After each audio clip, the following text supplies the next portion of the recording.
नमस्कार फ्रेंड्स, आपके अपने परिवार परीक्षा सर्किल में एक बार फिर से बहुत बहुत स्वागत है। और आज हम रीजनिंग में वर्णमाला का तीसरा लेक्चर, जिसके अंतर्गत हम देखेंगे कुछ इम्पॉर्टेंट प्रश्न, वर्णमाला के कुछ इम्पॉर्टेंट प्रश्न जो प्रीवियस ईयर एग्जाम्स में पूछे गए हैं और उनको कैसे हल करते हैं, पूरा कॉन्सेप्ट क्लियर करने की कोशिश करेंगे। तो आप लोग वीडियो में लास्ट तक बने रहिएगा और पूरा वीडियो सही से वॉच करिए और प्रैक्टिस उसके बाद उस टाइप के क्वेश्चंस की कुछ ज़्यादा से प्रैक्टिस करिए, क्योंकि प्रैक्टिस ही एक आदमी को परफेक्ट बना सकती है। Practice makes perfect a man. तो आपको प्रैक्टिस ज़्यादा से ज़्यादा करना है। सिर्फ 2 क्वेश्चन मैं यहाँ करवा दूंगा, 3 क्वेश्चन, तो उससे काम नहीं चलेगा। आपको उस टाइप के 10, 20, 50 क्वेश्चन घर में करने होंगे, ठीक है। तो मैं लगभग 10 से 12 क्वेश्चन लेके आया हूँ, तो आप लोग वीडियो में लास्ट तक बने रहिएगा। मैं प्रश्न मोबाइल में देख के हल कर रहा हूँ, आप लोगों को स्क्रीन में साइड में दिख रहा होगा, तो आप उससे प्रश्न को देखिए और हल करने का प्रयास करिए, ठीक है। पहले आप अपने से हल किया करिए अगर बन जाए, और अदरवाइज मैं बता दे रहा हूँ तो फिर प्रैक्टिस कर लिए करिए घर में, ज़्यादा से ज़्यादा वैसे क्वेश्चंस की प्रैक्टिस करिए, ठीक है। चलिए समय न लॉस करते हुए शुरू करते हैं।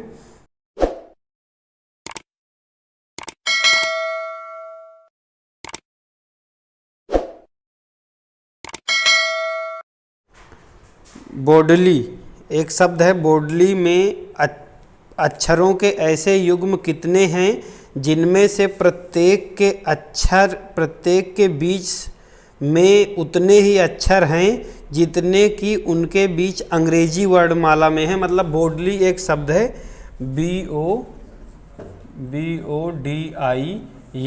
ये एक शब्द है। इसमें पूछा गया है कि अक्षरों के ऐसे कितने युग्म हैं, ठीक है, जिनके इस बीच में उतने ही अक्षर हैं जितने अंग्रेजी वर्णमाला में रियलिटी में हैं। तो पहले हम इनकी कोडिंग कर लेते हैं। तो बी का कोडिंग कितना है? 2, ओ का 15, डी का 4 और आई का 9, एल का 12 आपका, और वाई का 25, ठीक है। ये इसकी कोडिंग है। अब यहाँ हम देखेंगे कि इनके बीच में ऐसे कितने युग्म हैं जिनके बीच में उतने ही अक्षर हैं जितने अंग्रेजी वर्णमाला में। उल्टा हो या सीधा इससे मतलब नहीं है। तो एक आप देख पा रहे होंगे बी और डी एक ग्रुप है। बी डी के बीच में कितने अक्षर होते हैं? ABCD अगर हम लिखते हैं तो ABCD, तो BD के बीच में कितना अक्षर है? केवल एक अक्षर है, C। तो उसी तरह से यहाँ भी B और D के बीच में एक अक्षर है, O। तो मतलब एक ग्रुप हमें मिल गया B और D का, एक ग्रुप मिल गया। दूसरा ग्रुप एक और हम चेक करते हैं, कोई और ग्रुप तो नहीं है। तो देखिए ये 15 और 12 इनके बीच हो सकता है 2 हैं, क्योंकि 12 के बाद 13 और 14, मतलब L, K, L, M, N और O। देखिए 2 होते हैं L और O के बीच। उल्टा हो या सीधे इससे मतलब नहीं है, होने चाहिए। तो L और O के बीच 2 रहते हैं। यहाँ भी L और O के बीच कितने हैं? 2। तो 2 ये बन गए, एक ग्रुप ये बन गया L और O, ठीक है। क्या बन गया? OL। तो और कोई ग्रुप तो बन नहीं रहा मेरे ख्याल से। आप नंबरिंग से समझ में आ जाता है कि क्या ग्रुप बन रहे हैं कि नहीं, ठीक है। तो मेरे ख्याल से ये 2 ही आंसर होंगे, BD और OL। मतलब ऑप्शन नंबर 2 सही होगा, जिसमें तीसरा नंबर, विकल्प नंबर कौन सा सही है? 3 सही है इस प्रश्न का, ठीक है। चलिए नेक्स्ट क्वेश्चन देखते हैं। से अक्षरों के युग्म कितने हैं? इसमें भी वही चीज़ बतानी है कि ऐसे कितने युग्म हैं जिनके बीच उतने ही अक्षर हैं जितने अंग्रेजी वर्णमाला में रहते हैं। तो इनके भी हमें कोडिंग करना पड़ेगा। 3, 5, OPQR, R की बतानी है कितनी रहती है, ठीक है। तो O का 15 होता है। आपके लिए मैं बोल रहा हूँ O का 15, आपको याद कराने की कोशिश कर रहा हूँ। तो OP 16, Q 17 और R 18। R कितना होता है? 18। आप R को ऐसे भी याद कर सकते हैं, 18। R कुछ इस टाइप से बनता है, आप इसे ऐसे बना देंगे, 1 लिख देंगे आगे, तो 18 बन जाएगा, क्योंकि 8 ऑलरेडी H का होता है। और इस तरह से आप याद कर सकते हैं, ठीक है। तो ये 18, T फॉर 20 आपका हो जाएगा। 1 ये है, और 9, N, K, L, M, N 14 और 12 और ये 25। इस तरह से आपने कोडिंग कर दिया। कोडिंग करने के बाद अब इसका कौन सा उत्तर होगा, इसको चेक करने के लिए आपको क्या करना पड़ेगा? इनके बीच ढूंढना। देखिए नंबरिंग से क्या हो जाता है, थोड़ा सा आसान हो जाता है। जैसे 3 और 5 के बीच 1 रहता है, लेकिन यहाँ नहीं है, तो ये नहीं हो सकता। इसी तरह से आपको ढूंढने का प्रयास करना है।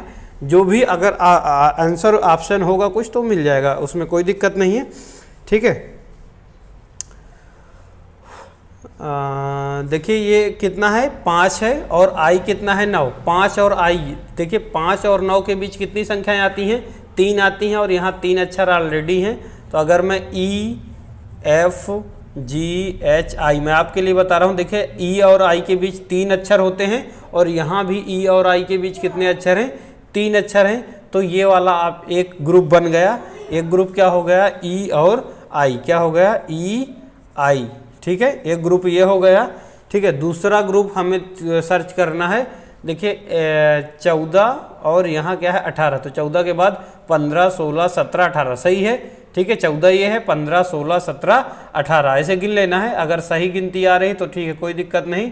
14 के बाद 15 16 17 18 तो ठीक है, मतलब 3 होने चाहिए इन दोनों के बीच में, और 3 हैं, तो एक ग्रुप हमारे पास बन गया आर एन। ठीक है, 2 ग्रुप हो गए। और चेक करते हैं, और कोई ग्रुप तो नहीं है।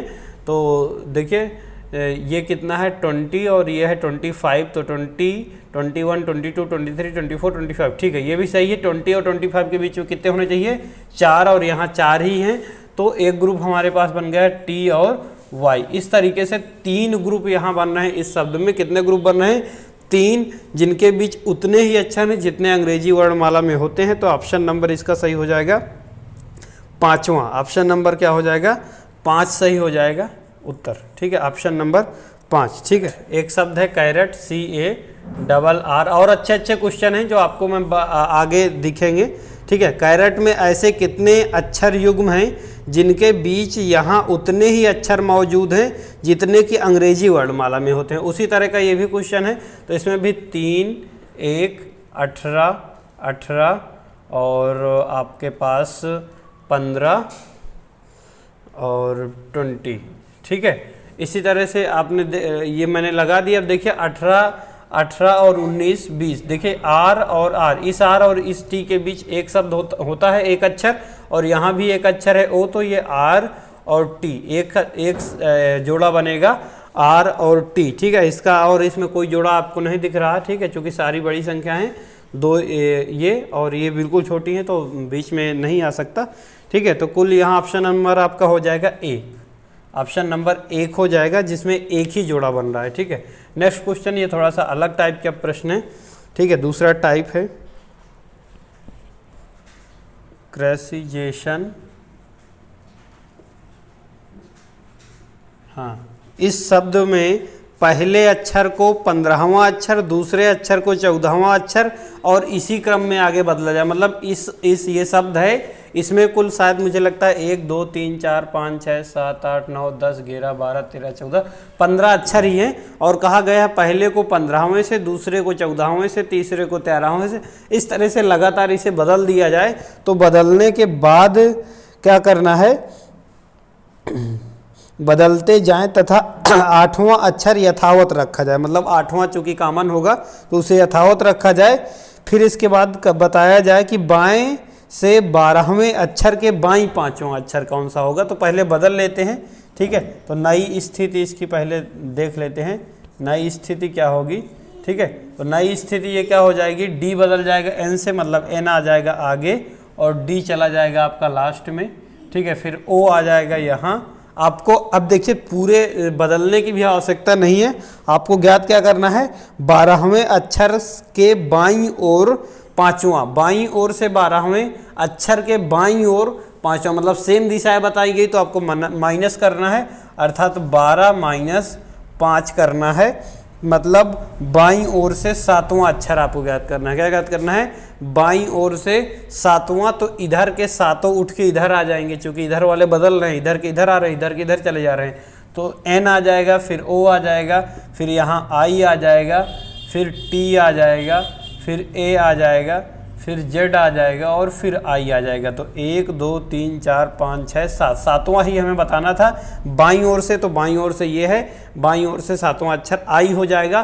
पूरा आपको रखने की ज़रूरत नहीं है, पूरा रख के काउंट करें तो उससे अच्छा है कि आप अपना ट्रिक का इस्तेमाल करिए। ट्रिक क्या है, मैं बताया था कि जब सेम दिशाएं बोली जाएं तो यहाँ बाईं ओर से 12वें अक्षर के बाईं 5वां अक्षर पूछा गया है। तो बाईं ओर से 12वां, फिर उसके बाईं 5वां जाना है, माइनस कर देना, अर्थात 12 माइनस 5 मतलब 7वां। तो बाईं ओर से 7वां अक्षर ज्ञात कर लेना है। तो जब इसे पलट देंगे तो बाईं ओर से इधर से चालू हो जाएगा। ठीक है। ये संख्या, ये अक्षर इधर आ जाएंगे, ये इधर चले जाएंगे चूंकि पलट रहे हैं, और बीच वाला सिर्फ ए यथावत रहेगा। तो हमें बाईं ओर से सातवां बताना है, तो 1 2 3 4 5 6 7 हमने 7 ही पलट लिया, हमें क्या करना है पूरा रख के, ठीक है। तो इस तरह से आई ऑप्शन हो जाएगा, ठीक है। नेक्स्ट क्वेश्चन, नीचे एक जोड़ दिया गया है, इसमें इस प्रश्न में एक जोड़ दिया गया है WHOM, ठीक है, WHOM प्लस AMOD क्या दिया गया है, AMOD, इसको जोड़ने में आ रहा है AMEND, ये कुछ जोड़ने में आ रहा है। और इसी के अनुसार नीचे प्रश्न दिए गए हैं। पहला प्रश्न दिया गया है हुम किसका परिचारक है, मतलब WHOM किसका परिचारक है, ठीक है। ये प्रश्न है, पहला प्रश्न क्या है, WHOM किसका परिचारक है, मतलब किन अंकों को प्रदर्शित करता है। इसके ऑप्शन दिए हैं, मैं ऑप्शन लिख देता हूँ, 9 7 5 6, दूसरा ऑप्शन है 8 7 6 5, तीसरा ऑप्शन है 9 6 1 5, और चौथा ऑप्शन है 9 7 6 0। इस तरह से 4 ऑप्शन है, ठीक है। तो देखिए यहाँ कहा गया है कि ये जो अक्षर इसमें दिए गए हैं सारे अक्षर एक अंक के परिचायक हैं, कोई विशेष अंक, जैसे W को कोई अंक प्रदर्शित करता होगा, O को कोई अंक, वो वाले नहीं जो ABCD में है, ठीक है। लेकिन 3 और 4 किसी का परिचायक, मतलब अंक ना 3 किसी का परिचायक है ना अंक 4 किसी का परिचायक है, बाकी परिचायक हैं। तो अब आपको पहले पता करना पड़ेगा कि कौन किसका परिचायक है। एक आध पता कर लेते हैं, फिर उसके बाद अपना कुछ रीजनिंग लगाते हैं। रीजनिंग का मतलब ही है लॉजिक लगाना, तो कोई लॉजिक लगाएंगे। तो देखिए यहाँ क्या करना है, कोई इनकी जगह ये अक्षर नहीं, वास्तव में यहाँ अंक रख के जोड़ के ये लाया गया है, और फिर यहाँ जो जोड़ के आया गया तो उसके जगह अक्षर रख दिए गए हैं, ठीक है। तो देखिए जब D की जगह मान लीजिए कोई अंक है और M की जगह कोई अंक है, सपोज कर लेते हैं, तो D की M और D को जोड़ेंगे तो D ही आया। तो किसी कंडीशन में D कब आ सकता है, जब M क्या हो, 0 हो।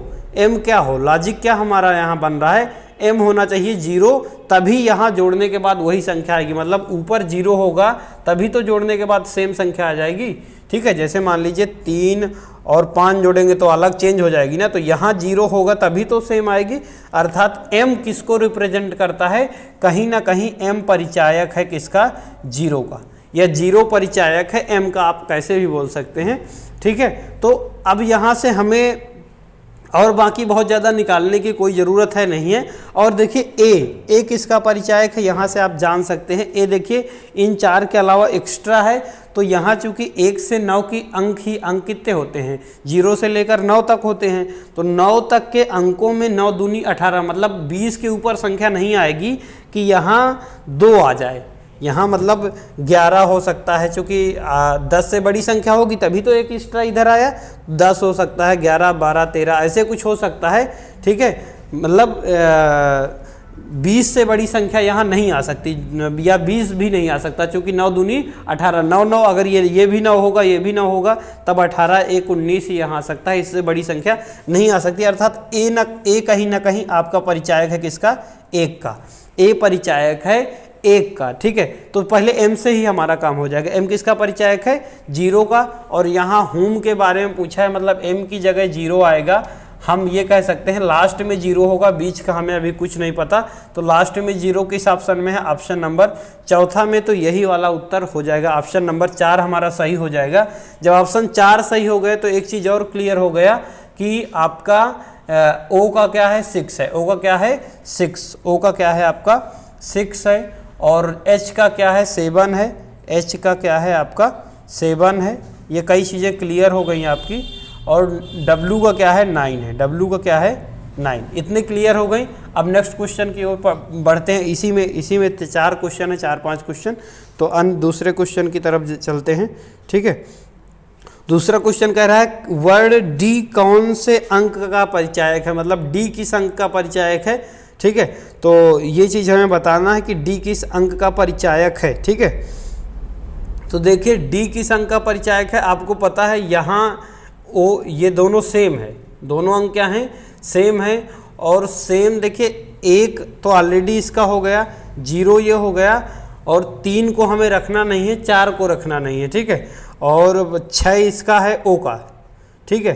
तो डी हमारा हो सकता है किसका, 5 का। डी किसका संभव है, 5 का, ठीक है। या अगर अभी आपको इसमें कन्फ्यूजन है तो डी मेरे अनुसार किसके लिए होगा, 5 के लिए, डी 5 के ही संभव है। अगर अभी आपको इसमें कन्फ्यूजन आ रहा है तो इस अक्षर को अभी आप छोड़ के आगे के अक्षर ढूंढ लीजिए। इसके बाद क्या कह रहा है, नेक्स्ट क्वेश्चन है, यदि उपर्युक्त प्रश्न में हम जोड़े के बजाय घटा दें, मतलब जोड़ने के बजाय घटा दें तो फिर क्या हो जाएगा, ठीक है। अब देखिए कुछ चीज़ें जैसे क्लियर हो गई हैं। m का क्या है आपका 0 है और इसका 6 है, तो 6 आपका कितना, 6 12 होगा। अब 12 के यहाँ कितना आएगा, 2 आ जाएगा। 12 के कितना आ जाएगा, यहाँ 2, मतलब n किसका परिचायक है, n परिचायक है आपका 2 का। शेष बचा आपका 1, h परिचायक है किसका, 7 का, और m है 0, तो 7 1 8, अर्थात e परिचायक किसका हो गया, 8 का। ई परिचायक कितना हो, यहाँ 8 आना चाहिए लेकिन 8 की जगह ई है, तो ई परिचायक हो गया 8 का, ठीक है। फिर डब्लू किसका है, 9 का है, और ए किसका है, ए हमें पता नहीं है, ठीक है। तो 1 और ये 0 10 है, अर्थात ये 1 है। ए क्या है, 1 है। ए ऑलरेडी ये हम बता चुका हूँ 1 है, तो ए आपका क्या है, 1 है, ठीक। अब डी क्या बचेगा, 5 ही बचेगा, तो डी हो जाएगा 5। तो जोड़ने की जगह अगर इसे घटा दें तो फिर क्या हाल हो, ठीक है। तो अब इसकी मैं यहाँ डिजिट्स लिख देता हूँ, इसके डिजिट्स लिख देता हूँ। आपका 9, डब्लू का 9 है, एच का 7 है, और ओ का आपका 6 है, 0 है, ठीक है। फिर इसके बाद ए का 1 है, एम का 0 है, ओ का 6 है, डी का 5 है। इसको माइनस करूँगा अगर, तो ये 15 में 5 जाएंगे, 9 यहाँ आ, सॉरी 10 में 5 जाएंगे, तो आपके पास 5 बचेगा। ये बचेगा 15 में 6 चले जाएंगे तो 9 बचेगा। ये बचेगा आपके पास 6 में EOWD, ऑप्शन नंबर इसका सही हो जाएगा EOWD, ठीक है। चलिए नेक्स्ट क्वेश्चन की ओर। अगला क्वेश्चन है इसमें, यदि जोड़ की जगह इन्हें गुणा कर दिया जाए। इसमें बताया गया है जोड़ में प्रयुक्त दोनों संख्याओं को गुणनफल करने पर 8 अंकों की संख्या के इकाई और दहाई के अंकों के परिचायक क्या होगी। तो अगर इनको ये जो हमें डिजिट दिए गए हैं इनको गुणा किया जाए, इन डिजिट्स को क्या किया जाए, गुणा कर दिया जाए, इसका आपस में गुणा कर दिया जाए तो एक संख्या आएगी 8 अंकों की। क्या संख्या आएगी, 8 अंकों की। उसके इकाई और दहाई के अंक बताना है। तो देखिए इसमें 0 है लास्ट में, तो एक इकाई का अंक तो 0 ही होने वाला है, उसमें कोई दो राय नहीं है। और अगर आप थोड़ी देर के लिए माने कि ये 0 हम हटा दें फिर गुणा कराएं तो 5 छक्के 30, अर्थात लास्ट में फिर से 0 आने वाला है, अर्थात इकाई और दहाई दोनों अंक 0 होंगे। तो मतलब M उत्तर हो जाएगा। ऑप्शन नंबर आपका दूसरा सही हो जाएगा। ऑप्शन नंबर कौन सा सही हो जाएगा, दूसरा। नेक्स्ट क्वेश्चन है आपका, जोड़ में प्रयुक्त सबसे बड़े अंकों परिचायक है। तो जोड़ में प्रयुक्त सबसे बड़ा अंक कौन सा है, डब्लू के मतलब बड़ा अंक 9 है, 9 का परिचायक कौन है, डब्लू, ठीक है। इस तरह से ये भी ऑप्शन नंबर आपका 3 सही हो जाता है। कौन सा सही हो जाता है, ऑप्शन नंबर 3। ये आसान है, आपको आ गया होगा, ठीक है। वर्णमाला के क्रम में लगाया जाए तो ऐसे कितने अक्षर हैं जो अपना स्थान नहीं बदलेंगे, ठीक है। तो अपना स्थान नहीं बदलेंगे तो इनको क्रम से लगा लेते हैं। तो सबसे पहले इसका पहले नंबरिंग कर देते हैं एक बार। तो 6, 1, 9, 14, 20 और 19, ठीक है। तो सबसे पहले आपका आ जाएगा A, मतलब 1, फिर 6 मतलब F, फिर 9, फिर 14, फिर 19 मतलब 14 का मतलब सॉरी यहाँ I, ठीक है। फिर इसके बाद N, फिर इसके बाद S, फिर इसके बाद T। तो देखिए A ने अपना स्थान बदल दिया, F ने भी बदल दिया, I ने नहीं बदला और N ने नहीं बदला। मतलब 2 ऐसे अक्षर हैं जो अपना स्थान नहीं बदलेंगे, अर्थात ऑप्शन नंबर दूसरा सही हो जाएगा 2, ठीक है। नेक्स्ट क्वेश्चन है आपका CTION, फ्रैक्शन एक शब्द है। इसमें क्या करना है, पहले सभी व्यंजनों को बाएं से दाएं अंग्रेजी वर्णमाला के क्रम में व्यवस्थित कर दिया जाए तथा तब सभी स्वरों को बाएं से दाएं व्यवस्थित किया जाए। मतलब पहले व्यंजन लगा दो, फिर स्वर लगा दो, उसके बाद आपको क्या करना है, निम्नलिखित में से कौन सा दाएं से 5वां अक्षर होगा ये बताना है हमें, ठीक है। तो पहले हम क्या करते हैं, व्यंजन लगा देते हैं। तो यहाँ स्वर कितने हैं, यहाँ स्वर 2 हैं, एक स्वर ये है, एक स्वर ये है और एक 3 है। कितने स्वर हैं आपके पास? 3 स्वर हैं। तो पहले स्वर छोड़ देते हैं, पहले सिर्फ व्यंजन लगाते हैं बाएं से दाएं, मतलब सही क्रम में। ठीक है, पहले सही क्रम में व्यंजन लगा लेते हैं। तो सबसे पहले क्या आएगा? सी आएगा, फिर एफ आएगा, ठीक है, फिर इसके बाद एन आएगा, फिर आर आएगा और फिर टी आएगा। ठीक है, 1 2 3 4 5, ये पांचों लग गए। फिर इसके बाद इसमें कौन आएगा? ए आएगा, आई आएगा और ओ आएगा सुर में। ठीक है, अब बोला गया है कि दाएं से पांचों अक्षर, तो 1 2 3 4 5, दाएं से पांचों अक्षर आपका आर होगा। ऑप्शन नंबर 4 सही है, ऑप्शन नंबर 4 आर आपका उत्तर हो जाएगा। ठीक है, आई होप आपको वीडियो पसंद आया होगा। अगर वीडियो पसंद आया है तो दोस्तों के साथ शेयर करिए ज़्यादा से ज़्यादा और चैनल को अधिक से अधिक रीच पहुंचाइए। आपको इसी तरह से अच्छे अच्छे कॉन्सेप्ट, और भी मैं कुछ चीज़ें नई करने की कोशिश कर रहा हूं, बदलने की। तो आप लोग अगर साथ देंगे तो अच्छी अच्छी चीज़ें, आपको अच्छा अच्छा कंटेंट मिलेगा और अच्छी अच्छी चीज़ें इसी तरह आपको मिलती रहेंगी। घर में प्रैक्टिस ज़रूर करिए, क्योंकि बिना प्रैक्टिस के कुछ होने वाला नहीं है। केवल 10 प्रश्न यहाँ देख लेने से काम नहीं होगा। आप अधिक से अधिक प्रैक्टिस करिए, तभी आप कंपटीशन में कुछ कर सकते हैं। क्योंकि कंपटीशन में कुछ कठिन नहीं आता, टाइम की बाउंडेशन होती है। आपको कम समय में अधिक से अधिक प्रश्न करने होते हैं। टफ कुछ नहीं होता, स्पीड आपको बनानी है। तो स्पीड आप प्रैक्टिस से ही बना सकते हैं। ठीक है, चलिए, जय हिंद।